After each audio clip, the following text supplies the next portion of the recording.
જે જગ્યા ઉપર અમે ઊભા છીએ એ જગ્યા એક ડાંગના આદિવાસી બેનની જગ્યા છે. થોડા સમય પહેલા અહીંયા સરસ મજાનું ઘર હતું, ઝૂંપડા જેવું. એ બળી ગયું, આગ લાગી ગઈ એકદમ, પણ ભગવાનની કૃપાથી બેન બચી ગયા. આ બેન એકલા સિંગલ છે, એમનું આ પરિવારમાં કોઈ જ નથી. તો ગામના સરપંચ સંગીતાબેન દોદડકુવા, ગામના સરપંચ ભરતભાઈ, અર્જુનભાઈ વગેરે અને સંતો સાથે મળી સ્વામિનારાયણ જ્ઞાનપીઠ તરફથી આ એમની નાનકડી પણ રહેવાની વ્યવસ્થા કરી આપી છે. અને એમનું જીવન ચાલે એના માટે અનાજ, કપડા, શાકભાજી જે કંઈ જોશે તે, અને હજી આને વ્યવસ્થિત ગોઠવવાનું મકાન ને એ પણ કરી આપવામાં આવશે. આજે કપડા, કંબલ એવી કોઈ પણ જરૂરિયાતની વસ્તુ સ્વામિનારાયણ જ્ઞાનપીઠ સલવાવ તરફથી એમને નિયમિત આપવામાં આવશે.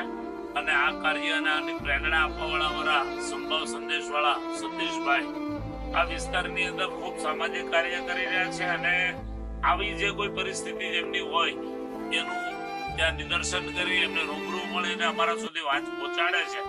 અને મને ખ્યાલ છે ત્યાં સુધી આ ચોથો પરિવાર એવો છે કે જેને અમે નાનકડું પણ મદદરૂપ થઈ શક્યા છીએ. ભગવાનને પ્રાર્થના કરી ખૂબ સુખી રીતે જીવન જીવે અને આવી પ્રેરણાથી અનેક પરિવારોને આપણે મદદરૂપ થઈ શકીએ. જય સ્વામિનારાયણ.